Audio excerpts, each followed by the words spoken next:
And here we are at the end of the road. NERDSoul.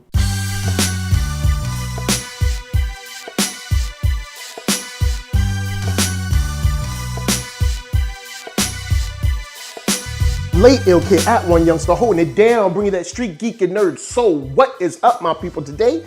Oh yeah, we coming with another wonderful episode of, that's right, Talk Shop. We're ending up our read-along of Ghostbusters International Volume 2. And before I get started, I want to give a big shout out to Janine, to Jenny, to Mel, to Kylie. The ladies of Ghostbusters are such a huge part of the story, of driving it along, of the interconnected relationships, of just how things get done behind the scenes. There's so much that Janine brings to this story, that Mel brings to it, that Kylie brings to it.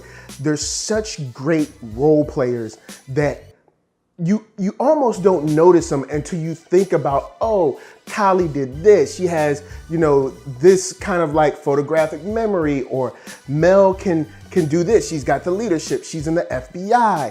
Janine keeps everybody in line. Jenny is part of Peacock, and it's just so much that they do for this story. And man, I really love those ladies. They are so great. But let's get to volume 2 of this story of course, Ghostbusters International. We left off where, Egon was getting his study on. The guys were out. They were trying to figure out what was going on with this book.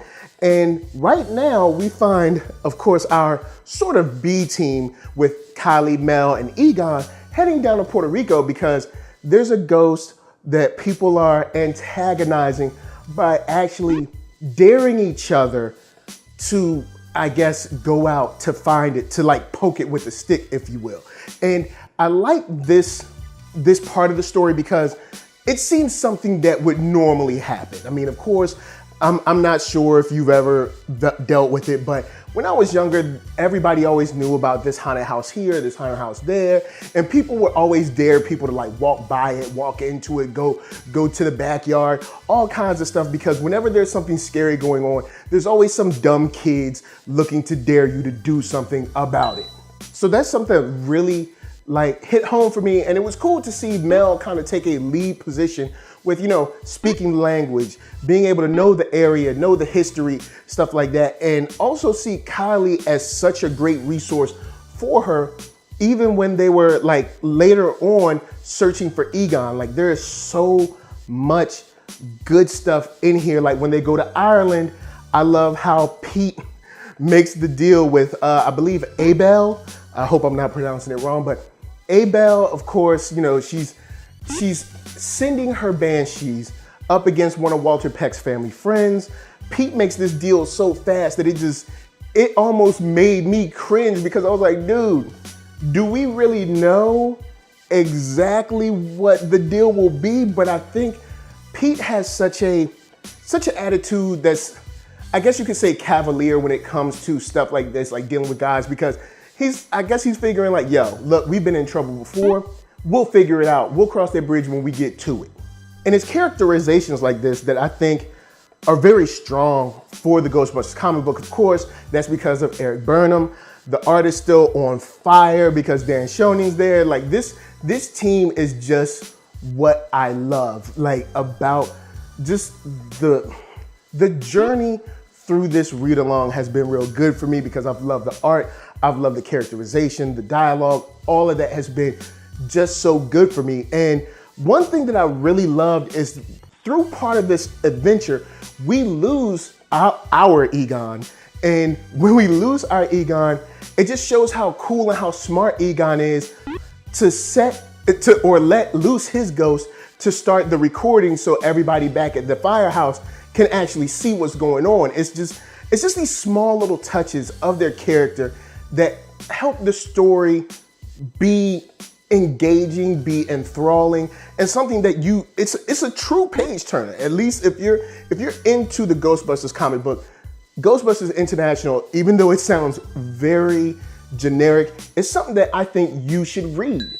I mean, from learning from about Lotor or Loftor, and I'm not even gonna try to pronounce that last name, like Thorenstein, whatever it is, and then going to get the other Egon, bring him back. There's just so much in this story that pulls the threads of the journey that we've been on, all the way from Total Containment and all through, you know, like Ghostbusters Get Real. This Ghostbusters International story really pulls everything together in just a very satisfying way. And I enjoyed everything from, you know, how Pete finally kind of gets serious and is like, okay, guys, you do that part, I'm gonna do this part, when they're trying to figure out how to save Egon.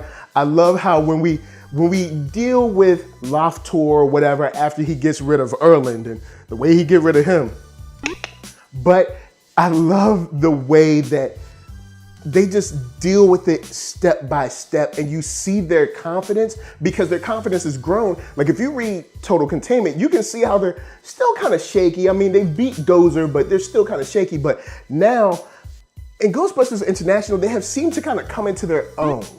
And when you have them coming into their own and a story that shows, you know, double crosses, backhanded dealings, secret books, dealing with actual going to hell, dealing with the devil, and finding out that there's still deals to be made, ways to get away, finding out that Winston, for some reason, just can't get transported there, probably because he's such a hero.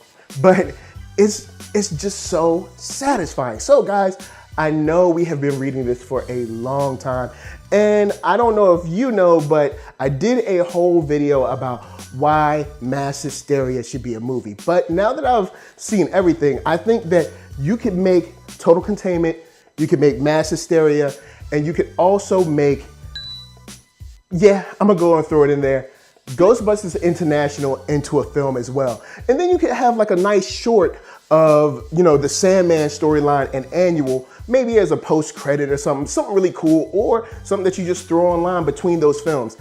I'm super on fire about this. I know they're extremely old, I'm mad late, but after reading all these books, I'm just so hype about this. So guys, if you've read Ghostbusters International, of course, holla at me. I'm gonna holla at you down in the comments. Let me know what you thought. I've been loving this series all the way through. So before I bounce, I gotta tell you guys to hit up ThatNERDSoul.com. That's right, check me out right there. All my videos are there, from the oldest, newest, latest, greatest, and all of that. Then hit up shop.thatnerdsoul.com because now I have onesies. So there's something for you, your lady, and your baby. Then come back here, like, comment, subscribe, and share that Nerd Soul. That's right, there is no better way that I can show people that you like what you are watching. And a shout out goes to LA, what up? VA, what up? RVA, you got my heart. So please be good to yourselves, be good to each other. And remember, if you are ever in hell and you've been running for the devil and trying to cheat out your contract, you in trouble. Peace.